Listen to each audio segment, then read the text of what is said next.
ये मुल्क हमारा है। इस मुल्क में 700 साल हमने जहां बानी और गुमरानी की।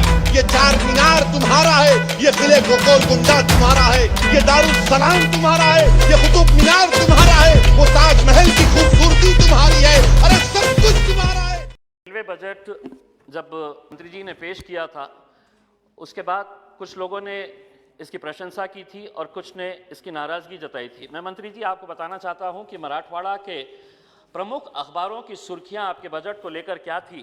तो एक बड़ा अखबार है, उसने लिखा था रेल्वेच्या अर्थसंकल्पाकडून निराशा। दूसरी हेडलाइन थी मराठवाड्यातील महत्त्वाच्या प्रकल्पांना ठेंगा, यानी कि मराठी के अंदर ये बताया गया है कि मराठवाड़ा के जो प्रमुख जितने भी प्रोजेक्ट्स हैं उसको ठेंगा दिया गया है करके ये बड़े बड़े अखबारों की सुर्खियां थी। उसी दिन साउथ सेंट्रल रेलवे के अधिकारियों ने बड़ी खुशी जाहिर की थी और ये कहा था कि साउथ सेंट्रल रेलवे को बहुत पैसा दिया गया है।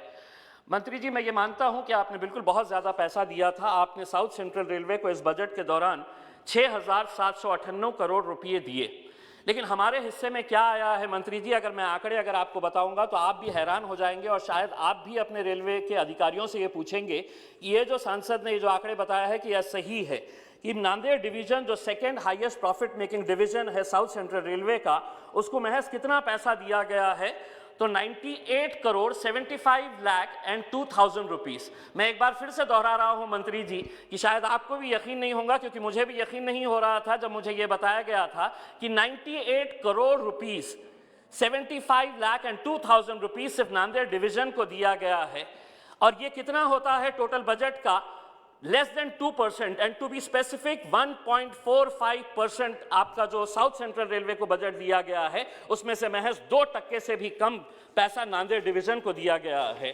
अध्यक्ष महोदय, परभनी मनमाड़ ये इतना बड़ा इंपॉर्टेंट हमारे लिए, इस पूरे मराठवाड़ा क्षेत्र के लिए, इसकी डबल लाइन के लिए न जाने कितने सालों से हम कोशिश कर रहे हैं। 2013-14 के अंदर रेलवे के ब्लू बुक के अंदर इसको इंक्लूड किया गया था। अब पता चल रहा है 2018 के अंदर आरटीआई का एक रिप्लाई के जरिए पता चला है कि इसको हमने शेल्फ कर दिए हैं, जबकि हकीकत यह है कि ये वो सेक्टर है कि जहां पर आपको 2.5% का प्रॉफिट मिलता है रेलवेज का। आरओआर इसका अगर प्रॉफिट में पॉजिटिव के अंदर भी होने के बावजूद भी ये डबल लाइन हमको क्यों नहीं दी जा रही है, हमें आज तक समझ में नहीं आ रहा है। इस बजट के अंदर हमें बड़ी उम्मीद थी कि ये हमें इसका कहीं ना कहीं से कुछ ना कुछ तो बजट आप देंगे करके। दूसरी बात यह है कि आप ये दावा करते हैं कि आपकी सरकार जब से आई है हजारों किलोमीटर लाइन नई बिछाई जा रही है। औरंगाबाद से 40 गांव महज 88 किलोमीटर्स का है।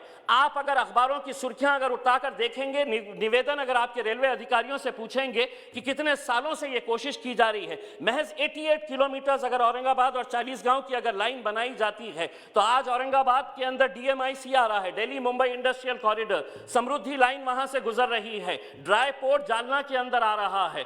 तो फ्रीट का कितना बड़ा आपको एक बिजनेस वहां से मिलने वाला है, लेकिन 88 किलोमीटर्स महज आप ये लाइन हमको सैंक्शन नहीं कर रहे हैं। तीसरी बात यह है कि हम औरंगाबाद को मॉडल रेलवे स्टेशन के लिए आपने अप्रूव किया था।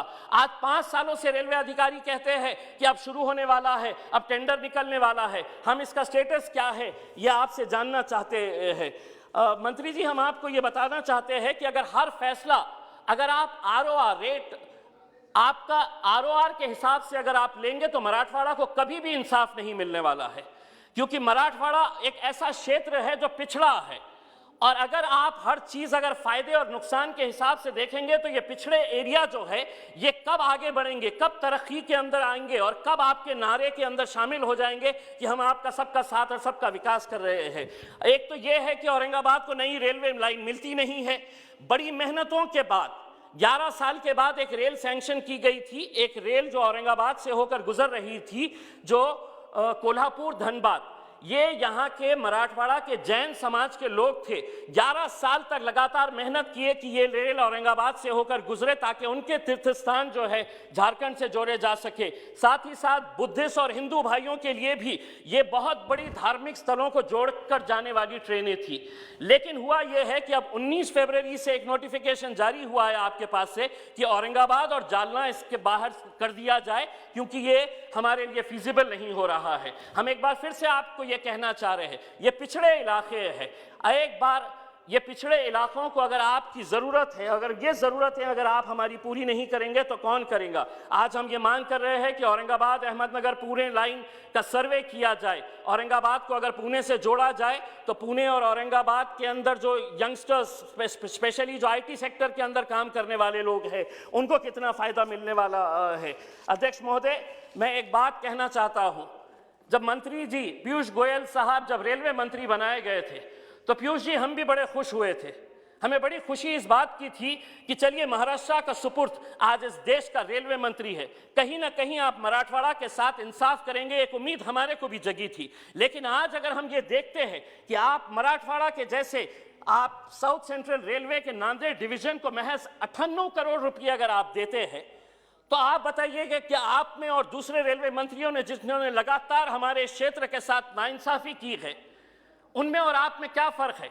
हमने बहुत उम्मीदें आपसे लगा के रखे हैं। हम तो ये कहते हैं कि पीयूष गोयल जी है तो मुमकिन है, लेकिन ये मुमकिन क्यों नहीं हो रहा है कि आप सबको बांट रहे हैं और हमें नजरअंदाज कर रहे हैं? पीयूष जी, मैं आपसे हाथ जोड़कर विनती करता हूं, बहुत सारे मुद्दे हैं, हमारी बहुत बड़ी बड़ी मांगे नहीं है, लेकिन जो मांगों के लिए पिछले 10, 15, 20 सालों से हम मेहनत कर रहे हैं, रेलवे बोर्ड एक लाइन के अंदर लिख के भेज देता है कि we have shelved this project. क्यों?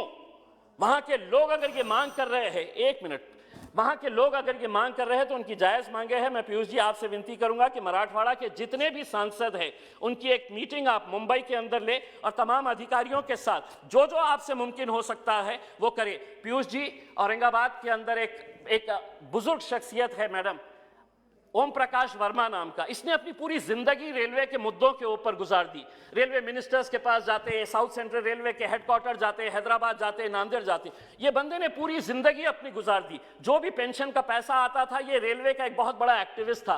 कुछ महीने पहले पीयूष जी, उसने इतनी बड़ी फाइल्स मेरे पास लेकर आया और उसने ये कहा कि साहब इतने सालों से मेहनत कर रहे, लेकिन हमको एक बात समझ में आई कि मराठवाड़ा के लिए आवाज़ उठाने वाला और मराठवाड़ा के साथ इंसाफ करने वाला कोई नहीं। उस बुजुर्ग शख्स को इंसाफ दिलाने के लिए मैं आपसे विनती करना चाहूंगा कि ओम प्रकाश वर्मा जैसे रेलवे एक्टिविस्ट जिन्होंने अपनी जिंदगी रेलवे को बेहतर बनाने के लिए की है, उनको इंसाफ दिलाने के लिए और मराठवाड़ा की जनता को इंसाफ दिलाने के लिए आप हमारा साथ देंगे, यही उम्मीद है। धन्यवाद।